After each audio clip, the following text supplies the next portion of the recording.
Hi, this is Wayne Martin with Relationship Nation, and I'm here with my wife, Freddie, and we're going to talk about fifth level communication. So previously, I've talked about compatibility and then all the different ways you can kind of assess compatibility, and then we were talking about conversational style, the four parts of conversational style, which would be passive, passive-aggressive, aggressive conversational style, and then assertive. And then there's this next level that we call fifth level communication. And so we want to just talk about that and do a little example of how it works and how bad it can go wrong. Right. So now you had a friend just recently talk about a situation that could have gone really bad had they not used their relationship wisdom communication style, which is fifth level communication. So. Okay. So the example is I ran into him at a bar. Whoa. Yeah. What were you doing there without me? Yeah. I was at a meeting and he happened to be sitting at the bar at the place where we meet. And I said, "Hey, hi, how you doing?" And he started telling me about how he and his sister were going to go on an Alaskan cruise. And he said that it kind of became a little bit of a problem between he and his wife because his understanding was she always said, "I don't like to cruise. I don't want to go on a cruise." And they travel a lot, but no cruises. So he and his sister want to do this Alaskan cruise. And so they booked it. And after he said, "Okay, yeah, sis and I are all ready to go on this cruise. We got it all booked." She was kind of like, just went off on him heavy. Like, "How dare you do that, blah, blah, blah, blah." And he said, they've been married a long time. So he just let her vent. And she just kept venting and yelling and screaming and being so angry that he left her out and everything. And what he could have done, what he didn't do, because he's a wise man who's been married a long time, is he just let her vent. Because he said, "I know that's kind of her process. She gets hijacked, she gets upset, and then she just does this stream of consciousness on me." And I just decided that I have learned not to react. So after she calmed down and everything, he just said, "Okay, well, good to know. And my sis and I are going on the cruise." So she came back 2 days later and she'd booked a cruise for them to go on. So now she cruises. The thing that's poignant about this is that he understood, because it could have gone really badly. He could have said, "Will you quit ragging on me? I can't believe it. You never want to cruise. How am I supposed to know what you want to do? You don't want to cruise. You're always yelling at me. Blah, blah, blah." And it could have escalated to a really bad thing. Luckily, he has fifth level communication skills, and he knew that he just needed to let her vent. And then after that, everything was rosy. And now they're doing these beautiful cruises together. So that's an example. You probably never thought was even possible. Yeah. Before it was like, we're not cruising. So that's a fifth level communication. It was so wonderful for me to hear his story, because I understood, oh, a wise man.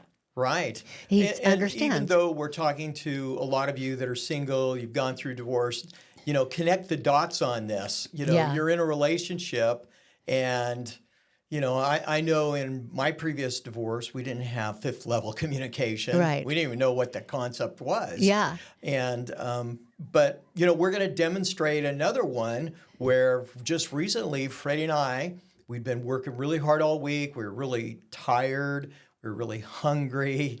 We were in a hurry. We were hangry. Yeah. And, so we're getting ready to go. We're going out the door, and I wanted to bring some sparkling water bottles or something, whatever. And for some reason, we're just in a hurry. We're kind of getting on each other's nerves. Get out the door. We had to get to this place. We're rushing. And so I said, "Hey, I want to do X, Y, and Z."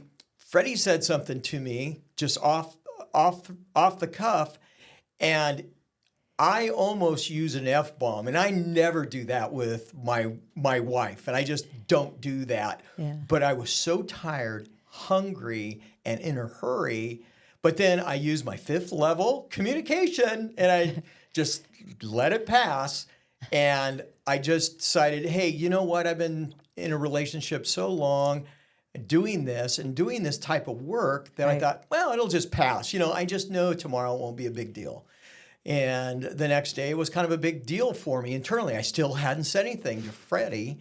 And I just kind of go, oh, well, this will pass. I just need to process it. We all, Yeah. we all get hijacked from time to time. Well, second day, I had not gotten past it.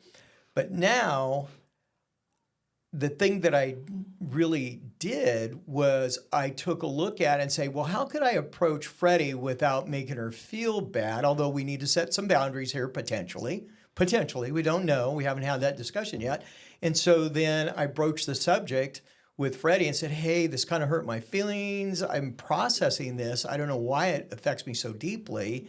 And, what are your thoughts on this? I mean, it didn't quite go down that, but it was very close. Yeah, and what was interesting to me is that I had no idea he was upset. That was how well he hid that. And that I had no idea what I'd said that upset him so much. I was like, did I really say that? Oh my gosh, I'm so sorry. So let's talk about it. And we just processed it about what was going on in the time that was happening. And then we talked about how bad it could have gone because, we help a lot of people with this. And how badly it could have gone is he could have said the F-bomb and go, I'm not going, and do that whole crazy thing. Yeah, or say, pull away, can't communicate. You go without me. You always do this. You It always do gets this. thrown around. Yeah. You're always. You always or you're too never. sensitive. You're too sensitive. You always Get and you over it. never. That's a good one. Get over it. Yeah. Right. Just get over it. Get in the car. Or stay home. Or stay home. I'm going to go have fun with my friends and drink wine. So that's what we're... Stay home and mope. Yeah, exactly. So that was another example of really good fifth level communication. And because it did not blow over for him, because he still stayed hurt. And I was completely oblivious. I had no idea. So you think about, I think it's really important that instead of just holding that inside of yourself forever, if somebody, your partner hurts you, is that you do give the time, let time pass, examine and go, wow, I wonder why this hurts me so deeply. And then be able to have an adult conversation together and talk about where does this come from? Why do you feel that way? And then be able to heal it. Right. And that's so important. And I think the thing that was so striking to me, it was, I didn't like what was said. It was inappropriate. But you were unconscious. I didn't it was even just know in the heat of the moment. Whatever. I didn't even know I said it. But the other thing that it showed me is even though we've been married 30 years, there's always going to be issues. Yeah. Always. It's just going to happen. Yeah. But the more important thing is I found a part of myself that I had not worked on that was bothering me. And so now I'm doing the work. So, and it's, there's a lot of different ways to do the work, but we have a fabulous relationship. But I did use my fifth level communication skills to approach Freddie and discuss it without having it just turn into another big argument and, relationship hurt.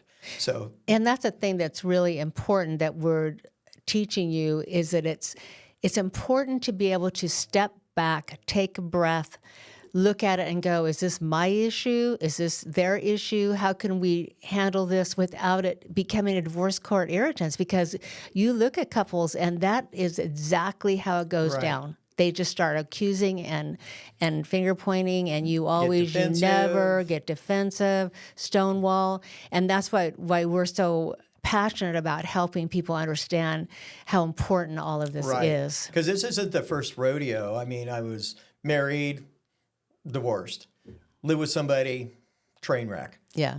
You've been married 3 times. I'm your 4th husband. Yeah. Until you really understand these skills and start using them in your process of communicating with the relationships, you're dating, you're doing whatever, right? Your chances of making a relationship really work well and have it be loving and fulfilling long term is pretty nil until you really understand this, develop the skill set, and go from there. So I hope you enjoyed this. It was fun talking about it, and we'll be talking about the next step. Once you've developed the conversational styles and understanding that wisdom, we're going to talk about how to develop your personal wisdom and what that entails. So look for our next video. Thanks.